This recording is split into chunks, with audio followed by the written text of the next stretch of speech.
안녕하세요, 정비딜러 영범입니다. 사면 안 되는 국산차 탑5를 한번 말씀드려 볼까 하고 영상을 촬영하게 됐고요. 꼼꼼하게 점검을 해서 괜찮은 차량을 사면 당연히 괜찮겠지만 큰 수리비와 문제가 있는 차량들을 말씀을 드려볼까 합니다.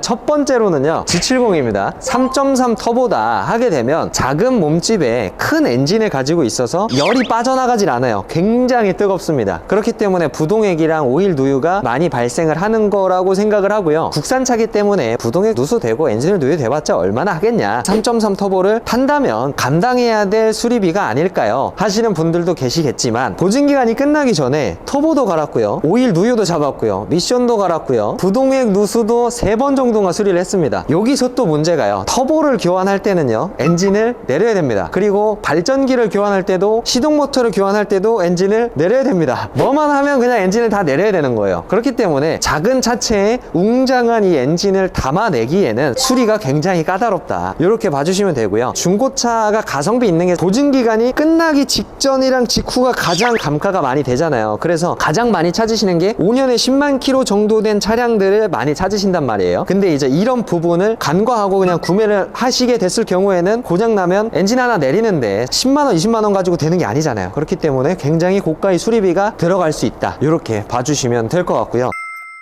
두 번째 차량은요, GDI에 대해서 문제 접해보셨을 거예요. 그런 문제의 대표적인 차량이라고 봐주시면 되는데요, 국민 첫 차라고 불리는 아반떼입니다. 이 아반떼 MD가요 2011년도부터 15년도까지 GDI 고질병 문제가 굉장히 많습니다. 피스톤이 이렇게 이제 움직이잖아요. 엔진 오일이 윤활 작용을 마치고 피스톨링에 의해서 쭉 밑으로 내려와야 되는데 위로 올라가 버리는 거예요. 연소실에서 연료랑 같이 엔진 오일이 타서 없어지는 건데요, 자동차가 기계이기 때문에 아예 1도 올라가지 않는다라는 건 아니지만 GDI 엔진에서 피스톤이랑 이 실린더 벽과의 거리 때문에 문제가 되는 경우가 많아요. 11년도부터 14년도까지 문제가 있는 차량들에 한해서 10년, 16만 킬로까지는 현대 블루엔즈에서 보증을 해줍니다. 쇼트 엔진으로 교환을 해주는 건데요, 실린더 블록이랑 피스톤을 그냥 다 새 걸로 교환을 해준다. 2024년도잖아요. 2011년도부터 14년도 생산된 아반떼 차량들은 10년이 다 지나고 보증기간도 다 끝난 차량들이기 때문에 이 차량들을 구매를 하실 때에는 주의가 필요합니다. 이게 점검을 할 때 이런 식으로요, 본넷을 열어서 엔진오일 게이지를 딱 뽑아 봤을 때요, F선에서 로우선 사이 안에 있어야 정상 범주다 라고 봐주시면 되는데요, 엔진오일이 이렇게 검정색인데 교환한 지 되게 오래됐죠. 이 정도 로우선 위에는 남아있다, 그렇다면 사실 정상이라고 봐도 무방하지만 엔진오일 교환한 지 얼마 안 된 것 같은 색깔인데 지금 딱 찍어봤을 때 굉장히 적게 남아있다면 소모가 될 수도 있다는 가능성이 있겠죠. 조금의 의심만 생겨도 바로 걸러야 될 정도로 큰 문제로 발전이 될 수가 있어요. 이 부분이 당장 운행하는데 지장은 없어도요, 이게 엔진오일이 연소실로 가서 같이 타서 없어지는 순간 찌꺼기가 많이 생깁니다. 근데 그 찌꺼기가 배출가스 라인으로 가야 되잖아요. 촉매 장치에 걸려서 계속 찌꺼기가 쌓이고, 찌꺼기가 쌓이면 열을 받아서 촉매가 녹아버릴 수도 있는 큰 문제로 또 발전을 할 수가 있습니다. 1, 20만원 가지고 고칠 수 있는 게 아니라 100만원 왔다 갔다 되는 고가의 수리 비용이 들어가기 때문에 엔진도 문제가 생길 수 있고 촉매까지도 문제가 생길 수 있다, 이렇게 봐주시면 되는데요, 아반떼 MD 차량을 구매를 하시려면요, 엔진오일 감소가 안 되는 차량을 찾는 게 가장 좋겠죠. 그러면 방법이 뭐냐, 현대 블루엔즈에서 엔진오일 감소 때문에 문제가 생겨서 보증을 받은 차량을 선택을 하시거나 2024년 말에 출고한 차량을 구매를 해서 내가 조금 타다가 소모가 있다면 보증을 받는 그런 방법으로 차량을 선택하시는 걸 추천을 드릴 것 같고요. 잘못 구매했다가는 굉장히 큰 코를 다칠 수 있기 때문에 그냥 뭐 시동 소리도 괜찮고 누유도 없고 깔끔하네요, 괜찮네요 하고 구매하시지 마시고, 엔진오일 감소가 얼마나 됐을까, 엔진오일 딥스틱을 뽑아봤을 때 지금 엔진오일이 얼마 정도 있는가를 꼭 확인을 해보셔야겠죠.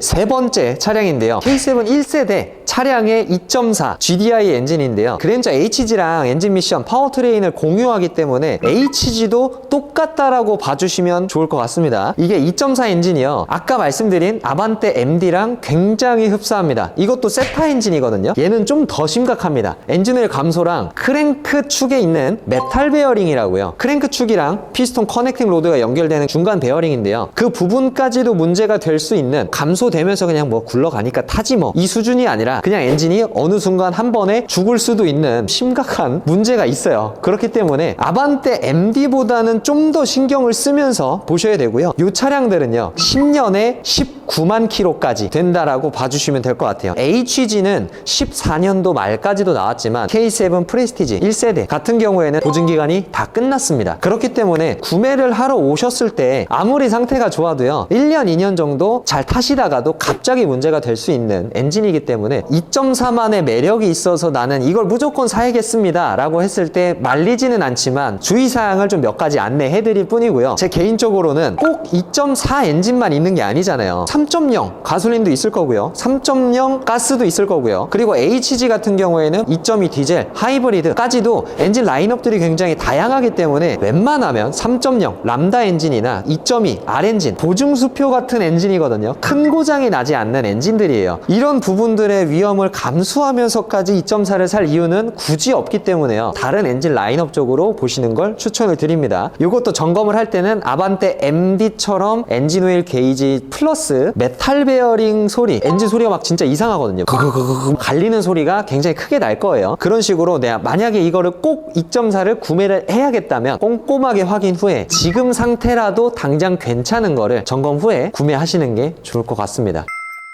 이번에 말씀드릴 차량은 이 K5입니다. 소나타랑 형제차라서 파워트레인이 같아가지고 YF 소나타랑 K5 1세대를 말씀드리려고 했는데요. 세타 엔진이 들어가는 차종인데요. 수출에서도 인기가 많고 문제가 없으면 아직도 비싼 값에 거래가 되고 있는 차종 중에 하나인데요. 세타 엔진이 국내에서는 굉장히 인기가 없습니다. 근데 인기가 없는 만큼 가격이 떨어져야 되는데 수출에서 받쳐주고 있기 때문에 차량 나이가 13년, 14년 정도 됐는데도 키로수 짧고 상태 좋으면 국내에서는 800만 원까지도 거래가 되는 차량들이 있습니다. 얘네들은 엔진오일 감소가 문제가 아니라 스커핑이라고요. 피스톤이 막 이렇게 움직일 때요, 아까 말씀드렸던 차량들은 조금 공간이 있어서 엔진오일이 타고 올라가서 막 타서 없어지고 막 이런 문제였는데 다다다다다다 막 갈갈갈갈 하면서 피스톤이 막 엄청 실린더 벽을 때리면서요 엔진 압축 압력이 떨어지고 헤드 변형이 생기고 실린더 블록이 망가지고 그러면 그냥 엔진을 다 보링하거나 새 걸로 교체해야 되는 최악의 상황까지 들어갈 수 있기 때문에 추천을 드리지도 않고 세타 엔진은 피해라, 이렇게 말이 생기는 건데요. 지금 당장 멀쩡한 차량을 구매해서 나중에 수출로 보내겠다라는 분들한테는 나쁘지 않은 선택이 될 수는 있어요. 하지만 추천드리진 않겠죠. 이게 09년식부터 11년도까지 나왔던 세타 엔진은 문제가 있고요. K5랑 소나타에서도 12년형 이상부터는 누우 엔진이 들어갑니다. 택시에서도 굉장히 오랫동안 쓰이고 있고 지금 뭐 뉴라이즈 소나타까지도 멀쩡하게 쓰이고 있다, 굉장히 장수명 엔진이다, 문제가 없다 라는 평가가 1, 2년 전까지만 해도 그랬어요. 근데 요즘 들어서 최근에 좀 문제 있는 차량들을 굉장히 많이 봤거든요. 누우 엔진도 조심하셔야 됩니다. 누우 엔진은 평소에는 조용하다가 엑셀을 3000rpm 정도 쭉 밟았다가 팍 떼버리면 내려오면서 타다다다다다다다 하면서 내려오는 게 있어요. 그것도 스커핑 현상이라고 하는데요. 계속 심해지면 나중에는 공회전 할 때도 소음이 계속 나요. 누우 엔진도 조심하셔야 된다, 이 말씀을 꼭 드리고 싶었어요. 차량을 구매하실 때 세타 엔진이든 누우 엔진이든 스커핑 소음들을 꼭 확인해 보시고 구매를 하시고요. 차량을 구매를 해서 좀 오랫동안 타실 계획이 있으신 분들은 누우 엔진에서 좀 멀쩡한 차량을 고르시는 걸 추천을 드리고요. 그리고 한 1년에서 2년 정도 짧게 타다가 문제가 생기면 그냥 문제 생긴 상태로도 수출해서 다 받아주고요. 어느 정도 금액은 돌려받을 수 있으니까요. 크게 걱정은 안 하시고 그 중에서 괜찮은 차량 잘 골라서 타시면 된다라고 생각을 합니다.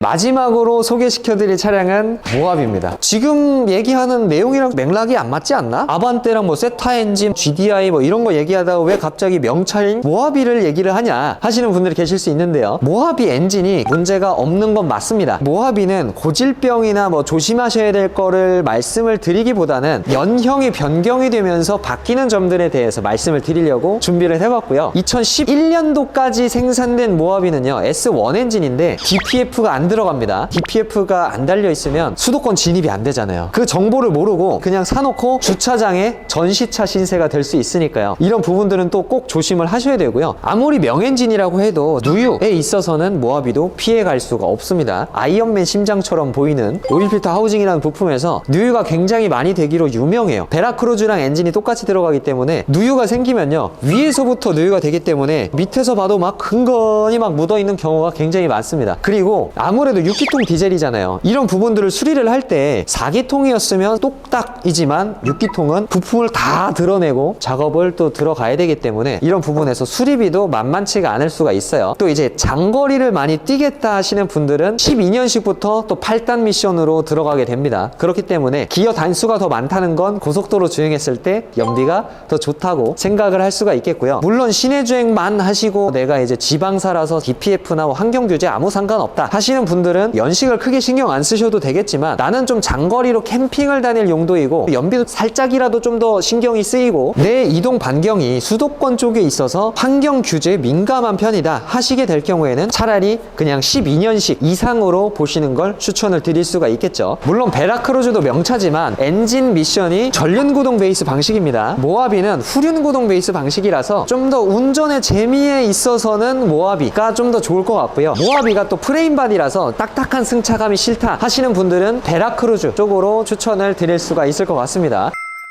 현대기아차 중에서 구매를 하실 때 각 차종별 좀 주의하실 점, 요것보다는 조금 연식을 올리는 게 좋겠다 이런 식으로 영상을 좀 촬영하게 됐는데요. 중고차 구매하실 때 오늘 영상 좀 참고하셔서 좋은 선택 하실 수 있도록 도움이 되는 영상이었으면 좋겠고요. 앞으로도 유익하고 재밌는 영상으로 찾아뵐 예정이니까요. 좋아요랑 구독 부탁드리고 많은 시청 부탁드리겠습니다. 감사합니다.